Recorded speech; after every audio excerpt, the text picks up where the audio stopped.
आतंकवाद निरोधक दस्ते ने एक बड़ी आतंकी साजिश को नाकाम करते हुए सांचौर के मौलवी ओसामा उमर को अब गिरफ्तार कर लिया है।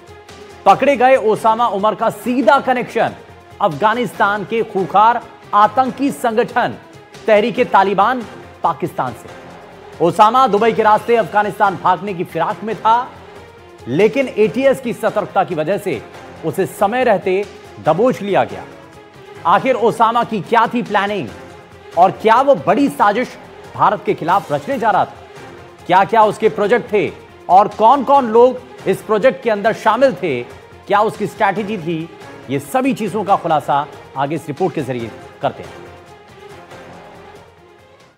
एटीएस द्वारा गिरफ्तार किए गए ओसामा को लेकर लगातार ओसामा से पूछताछ की जा रही है और एटीएस की ओर से खुलासे हैं वो लगातार किए जा रहे हैं। बताया जा रहा है कि सांचौर से उसको ओसामा को इसी जगह से गिरफ्तार किया गया था। ये मौलवी था ओसामा और यहाँ रहता था करीब 8 महीने से यहाँ रह करके बताया जा रहा है कि 8 महीने से ये लगातार रह रहा था और अवैध तरीके से गतिविधियां हैं उसमें बताया जा रहा है कि शामिल था।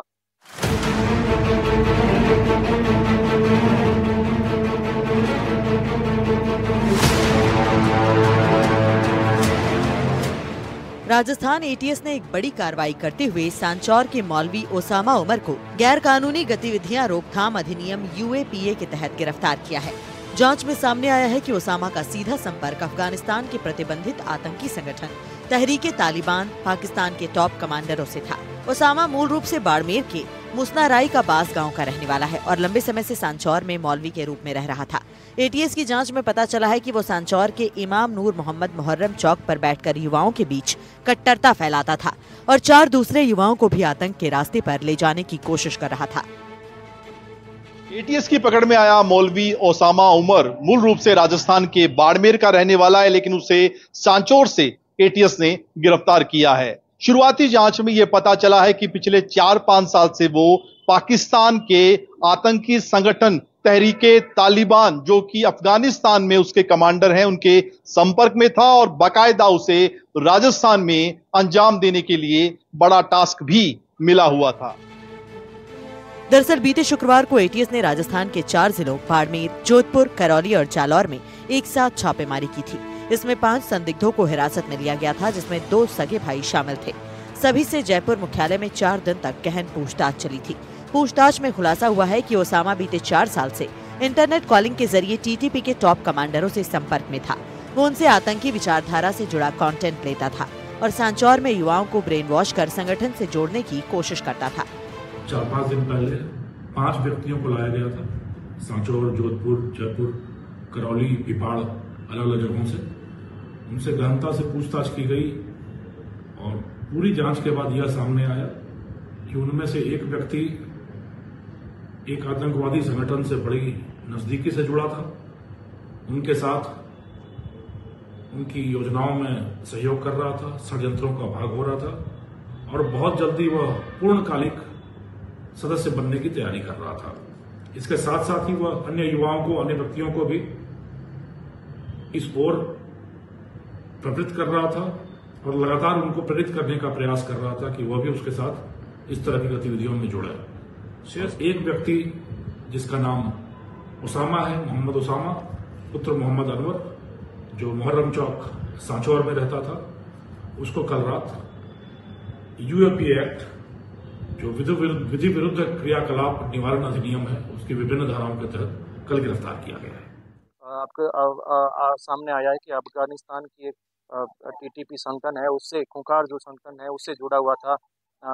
उसके बाद उसको इंटेलिजेंस को जैसे ही अलग अलग तरीके से सूचनाएं मिल रही थी, सूचना के आधार पर उसको गिरफ्तार किया गया था और अभी तक उससे लगातार पूछताछ की जा रही है और पूछताछ में अलग अलग तरह के खुलासे हैं वो लगातार हो रहे हैं। पुलिस के मुताबिक ओसामा गिरफ्तारी से पहले दुबई के रास्ते अफगानिस्तान भागने की साजिश रच रहा था।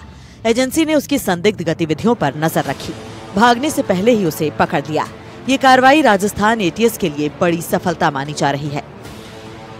एटीएस आईजी विकास कुमार ने बताया कि हमारी जांच में सामने आया है कि आरोपी ओसामा उमर का सीधा संपर्क अफगानिस्तान में टीटीपी संगठन से था। वो युवाओं को कट्टरपंथ की राह पर धकेलने की कोशिश कर रहा था। समय रहते कार्रवाई करके हमने एक बड़ी आतंकी साजिश को नाकाम किया है। ओसामा को टीटीपी के कमांडर ऑनलाइन मैसेजिंग के जरिए जो संदेश देते थे, उसके जरिए वो राजस्थान के युवाओं को खास तौर पर सांचौर इलाके में ब्रेन वॉश करने की कोशिश कर रहा था। एटीएस पिछले कुछ दिनों से लगातार उस पर नजर बनाए हुए थी और पता चला था कि वो दुबई के जरिए अफगानिस्तान जाने की फिराक में था। उससे पहले एटीएस ने उसे धर दबोचा। ओसामा उमर को गुरुवार को कोर्ट में पेश कर रिमांड पर लिया गया है। एटीएस ने उसके खिलाफ यूएपीए की गंभीर धाराओं में मामला दर्ज किया है। जांच एजेंसी अब उसके नेटवर्क, फंडिंग और विदेशी संपर्कों की कड़ियां खंगाल रही है। जांच और अनुसंधान से यह सामने आया है कि यह व्यक्ति अफगानिस्तान में सक्रिय ग्लोबल टेररिस्ट ग्रुप के रूप में नामित टीटीएफ तहरीक तालिबान पाकिस्तान के कमांडरों, उनके लड़ाकों से बड़ी करीबी से जुड़ा हुआ था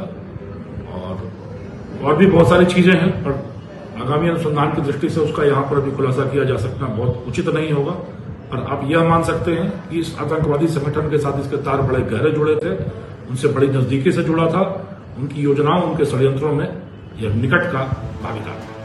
राजस्थान एटीएस की इस कार्रवाई ने न सिर्फ एक बड़ी आतंकी साजिश को नाकाम किया है, बल्कि ये भी साफ कर दिया है कि अफगानिस्तान के आतंकी संगठन अब डिजिटल नेटवर्क के जरिए भारत में अपने प्रभाव को फैलाने की कोशिश कर रहे हैं। ओसामा की गिरफ्तारी से इस नेटवर्क के कई और सिरों तक पहुंचने की संभावना जताई जा रही है। सहयोगी दीपक और वीरेंद्र के साथ एनडीटीवी के लिए जयपुर से सुशांत पारिक की रिपोर्ट।